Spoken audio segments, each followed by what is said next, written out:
My heart's pounding. I get so emotional here.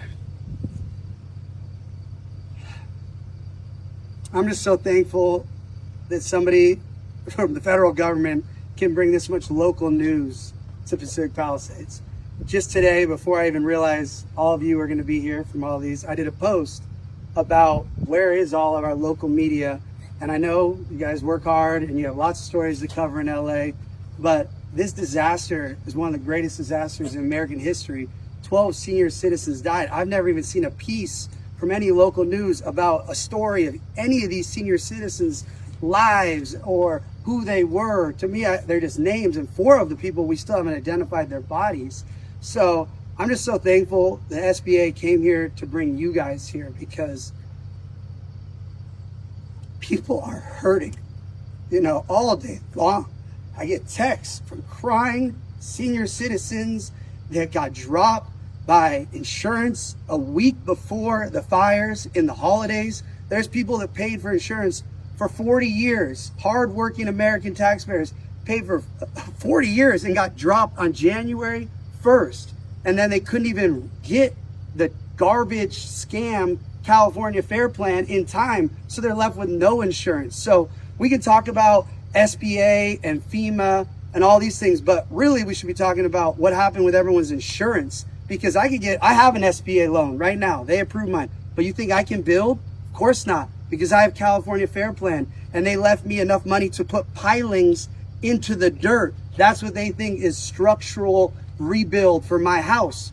Pilings, that's all. So my it's probably gonna expire. They offered me a re-up, but why would I re-up a loan that there's no chance for most people to even rebuild? How are people gonna rebuild their businesses? For instance, the Real Inn, they probably had an SBA loan, but Newsom just took their restaurant from them after 40 years of being part of the local community. I bet they had an SBA loan, but let's just let your business burn down and then we'll take your property back and tell you maybe you can apply for a food truck, but it's gonna be competitive. So, and then you only have that for 3 years. So, I'm trying to stay calm here, because I intake so much of this community all day long. People messaging me, Spencer, tell people this, tell people this, and it's pressure I didn't ask for.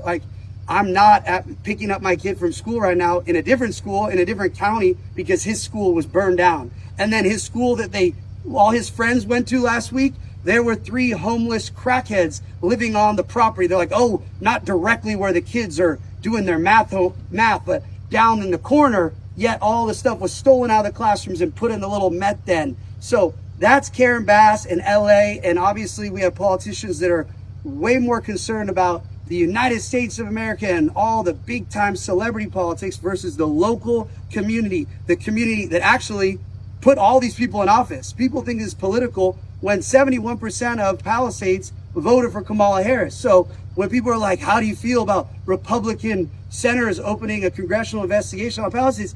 I'm just happy anyone is investigating why the people that paid almost $700 million in taxes to these people that are our employees aren't being questioned in front of every judge, jury, investigator, cop, sheriff, detective. So great. And no Democratic senators asked me to tour my parents' burned out lot, all my friends and my neighborhood burned out lot. So if they had, I would have gone to Washington with them. But no, it was a senator from Florida who had to come over here, who thankfully has already told us that he's going to take the thing that he did for hurricanes and extend that and get us a tax break. So already this Republican senator cares more about us than our elected Democrat senators. So I'm done with everybody making this like a political, is Trump holding FEMA? I don't know about holding money you're talking, because I did get a FEMA check right away and it was awesome, $800, maybe $900. I'm very thankful for that. But the whole federal government versus the state, and then now they're doing that with the actual wildfire budgets.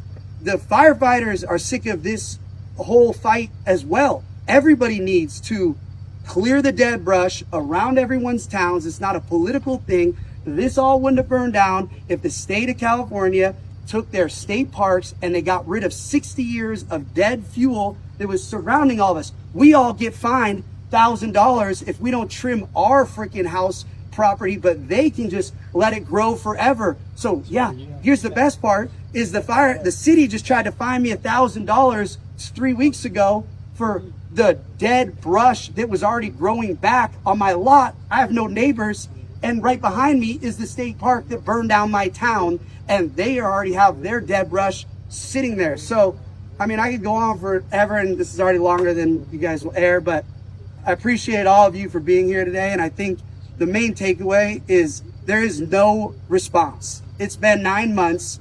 The houses you see that are being rebuilt are people that already were building. They already had permits before everything got burned down. So it looks like, oh, there's a house there that those were already in works. Maybe there's 5 people that are getting their house back out of 9,000 houses. So in my opinion, Karen Bass should be here every single week. If she wants photo ops, let's do one every week here and stop with the record rebuilding. And let's also take a moment here and thank the federal government. None of these lots would be cleared if it weren't for the federal government and the Army Corps that came in here and did what they said was going to take 2 years, and they did it in 8 months, or no, 3 months. Who knows? It was short. But my point is, Karen Bassett knew some brag about, oh, we record debris removal. They didn't even do that. So thank you for being here, SBA. But I'll see you guys later. Thank you.